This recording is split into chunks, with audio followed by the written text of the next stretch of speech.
Hi everyone, welcome back to my next video. Today we're going to continue my series on 10 tips to taking a road trip. Some of you are new to long distance driving and so you're a little uncomfortable with it. I've got 10 tips that will help you with it. Today we're looking at tips 4 through 5. We're going to cover ideas about how to find the best weather, avoid the bad weather. Especially today, that includes fire and floods and snowstorms, and the weather's got really volatile, so that's really important. Then we're going to talk about where to camp overnight. It's amazing the number of places in this country where you can stay at parks for free and campsites, and of course we all know about Walmart and all those. We're going to present some tools that will help you find and learn about all of these things. So now we're going to jump right into tip number 4, and that has to do with being alert and aware of the weather. The first thing you have to bear in mind is the season. Is it summer or winter? In summer, you're going to want to stay as high and as far north as you can, and I'll give you some ideas how you can do that. Especially elevation. That's the most important thing of all, because every 1,000 feet you go up, the temperature drops about 3.5 degrees. So if you go from sea level to 10,000 feet, it will literally be 35 degrees cooler just in elevations. In the summer, when it's hot, you're looking for the highest elevation, and conversely in the winter, you want to avoid the mountains and mountain passes and stay as low in elevation as you can. Generally, the further north you go, the cooler it is. The further south you go, the warmer it is. So in the summer, you're going to go far north to avoid it, and far south in the winter to avoid the cold, the snow. But those aren't nearly as effective as elevation. So elevation is your first rule. Look for elevation, high or low, to get warm or cold. And another big thing now we have to consider with weather, in the summertime in particular, is fires. We're going to look at an app called WeatherBug, which lists fires. Also wind. You know, if you're driving a van with a high top and you get a big strong side gust, or an RV, say a big Class A, man, a good gust of wind can really knock you around. So wind is a big factor in what you're looking for out of an app. Lightning storms. I've been some lightning storms. I was in a lightning storm in South Dakota. I feared for my life the whole night. Poor Cody just shivered in a corner. It was horrible. I packed up and left the next day before the next lightning storm could hit. And that's really a big deal for us out here. And so those are the kinds of things you're looking for. There are lots of really good apps. No question, you have a favorite. List it, your favorite, and why you like it the most on the comments. The one I like is WeatherBug, because it does specifically list lightning strikes. So it will tell you the nearest distance to a lightning strike. It will also list all the forest fires. These are really important things anymore. And it will tell you where the storms are. You can look ahead and avoid a snowstorm or a rainstorm. Those are the kind of features you're looking for, and I like WeatherBug because it gives them. So let's jump in right now and look at WeatherBug and some ways that I use it. My friend Casey is very familiar with WeatherBug, so she's going to describe for you how she would use it. Okay, so we're recording about the weather app. It's called WeatherBug, and it looks like this. It's the little green ladybug. And on WeatherBug, at the very top, there's a drop-down menu, and you can add locations to WeatherBug by hitting the green plus sign in the lower right-hand corner, and then you can enter any place that you want. Put in Scottsdale, Arizona, and then you can just hit the check mark in the upper right hand corner, and that will add Scottsdale to your list. If you scroll to the bottom, there it is. So let's do weather for Quartzsite, Arizona. Looks like rain. So we have the Now button up top, or tab, the hourly, 10-day, and maps. Let's take a look at the 10-day. It will give you a 10-day overview. So we've got rain on Thursday and the following Thursday. If you want to see a little more information about that rain tomorrow, you can just open that up by clicking on that day, and it will give you more details about it. If you click on maps, it will hone in right to where you are. And it's got a red pin for everywhere that I have marked for a city in my index to look up weather for, and it gives you the satellite map. If you click on the Now tab, so it says 66 with 60% chance of light rain. And most importantly, probably for viewers of the CRVL channel, is the fire center.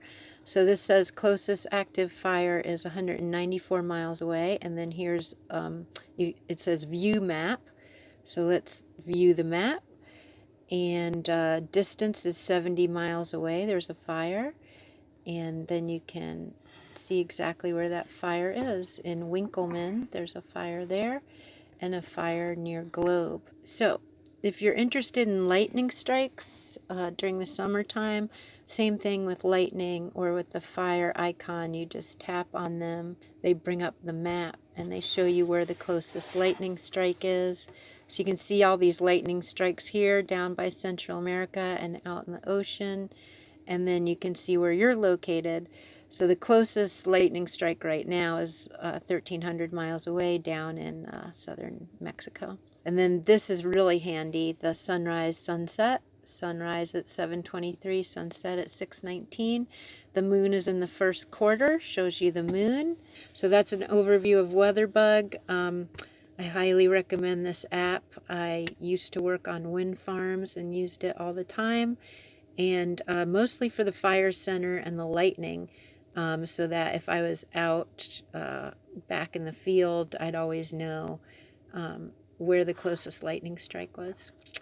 So thank you very much, and now we'll get back to the rest of the video.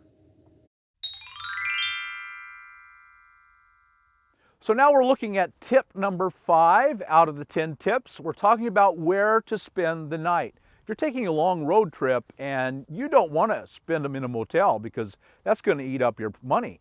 The reason we live on wheels in cars, vans, and RVs is so we don't have to spend for motels. We don't have to get bed bugs. Who wants bed bugs? And so we're looking for where to camp along the way. Now there are a whole bunch of apps and websites, and I'm sure you're already using one. We're going to talk specifically about freecampsites.net because it has something unique as far as I know. It has a routing feature. You put in Bar Harbor, Maine, Quartzsite, Arizona, and then it will show you all the locations you can stop along the way. So as you're driving along, you can pick one. You can look at it and see, well, in 3 hours, I'm going to be at this rest area, camp area. I'm going to go camp there tonight. And you can have a plan laid out ahead of time. And it's very easy and flexible to change it as you go. If you want to use others, I'm just going to real quickly go through some of the other good ones a lot of people will be using. And please, in the comments, list your favorite and why you like it. And then we'll all know, we'll learn together. So some other good ones are Campendium. I think that's one of my favorites. All Stays is really good, although usually that actually costs something. RV Parky is a good one that I like and I've used.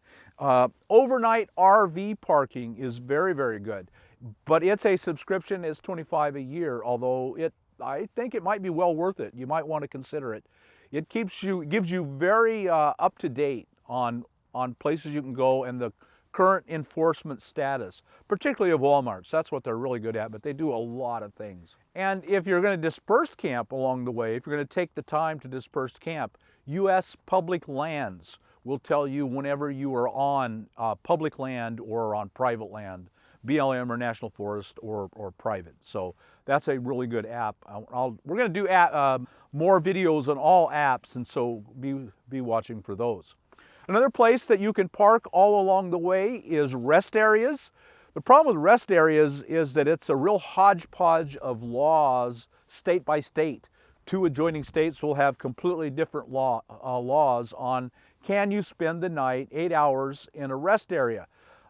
In one state it will be illegal and the cops will come and chase you away, and the next state it's perfectly welcome. And so a good website to go find a listing of all the state laws is interstaterestareas.com, and they will list out all the laws on each state. If you have a question, you can always just do a Google search, type in Rest Area Laws Arizona, and then just change the name of the state. And usually that will take you to the DOT, Department of Transportation, and show you the most current laws so you know you're legal and safe. Now, when you're thinking about where you're going to camping, you've used these tools and found a list of places you might camp. Most of us end up staying at a Walmart, and it's really one of the last ones I try to choose. If there is enforcement, it will be enforced at Walmart, whereas it may not be enforced anywhere else. So what I will look for instead of Walmart will be a Sam's Club, because often Sam Clubs will be across the road or the freeway from your Walmart, and they'll enforce at Walmart. They won't even think about Sam's Club. So one of my first places that I look for is Sam's Club or Costco, and then any 24-hour grocery store you can tuck in there because people are coming and going, there are employees inside, no one will notice you. Those are my favorites. Others that you would think about, of course, is Cracker Barrel. We all know about Cracker Barrel. Go in behind and just spend the night, and that's almost always allowed. All the truck stops, Love's, Flying J, Pilots, those are always great. What I tend to look for instead is a smaller truck stop, a mom and pop truck stop. They usually aren't as busy, and again, it's selective enforcement. If the police or the highway patrol are enforcing at truck stops, they're going to go to the big ones, the Loves, the Pilots, the Flying J's, because that's where they get the most bang for their buck. That's where the most of us are. But a small truck stop that's a mom and pop, there might be 10, 15 trucks in there, and then plenty of room for your car, quieter because there's less activity, and much less chance of enforcement. They're not going to stop at every truck stop along the freeway, so I prefer those. And so now let's go ahead and take a quick look at freecampsites.net, the routing feature, how you'll use it to plan your entire trip, no matter the length. And I just think it's by far the best tool you can use, and of course it's free. We're at freecampsites.net, and I think this has a wonderful tool called the Planner. You see it up here on the right of the map. Click on Planner, and then all you have to enter is a location, and we're starting at Bar Harbor. Did I hit R? Nope. By Bar Harbor, Maine, and go to QUAR. And go to Quartzsite, Arizona. Okay, and then I tell it to plan the route, and there it's done it. You can see it's got a route planned all the way from Bar Harbor, Maine to, but I don't like this route because it's taking us into high country. Now we're going in the winter, so we want to drop south and take 20 across. 20 runs like this. And this is dropping to 40 and taking 40 across. Here it leaves the freeway and takes the mountains down to Phoenix and across. We don't want to do that. That's mountain driving. Much colder, much more risk of snow. So this is the easiest way I've found to force it to go somewhere else. Just add a stop. So I'm going to tell it to go to Dallas, Texas. Now I have driven that route a whole lot of times. So I know that Dallas, Texas is on Interstate 20, and I want to go on Interstate 20. We tell it to plan the route, and now it's dropped. See, it's dropped an awful lot lower. It's going down into almost to the border, and then up again to Quartzsite. We're going to avoid a lot of cold weather that way. This would be the better way to go.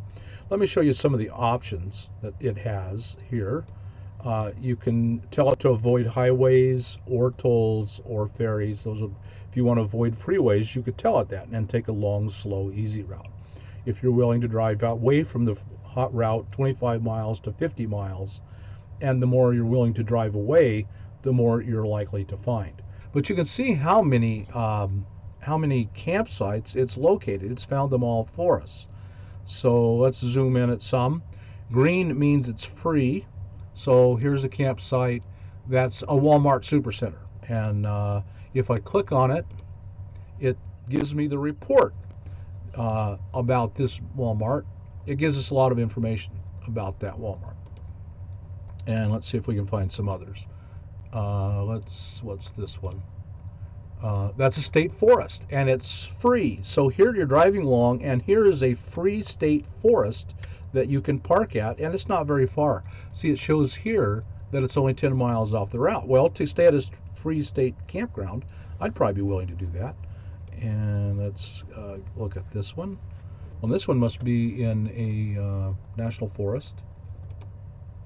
And there's a wooded retreat in the Virginia-West Virginia state lines. Oh, put out by the Civilian Conservation Corps. So this would be really pretty. You could, if you have a dog, you could get your dog out and walk him. This is a remarkable tool, and it's less than, again, 10 miles off route. So I'd drive 10 miles to be over there instead of on a Walmart. So this is just a remarkable, remarkable tool that I really recommend to you. Over here, let me show you one more thing.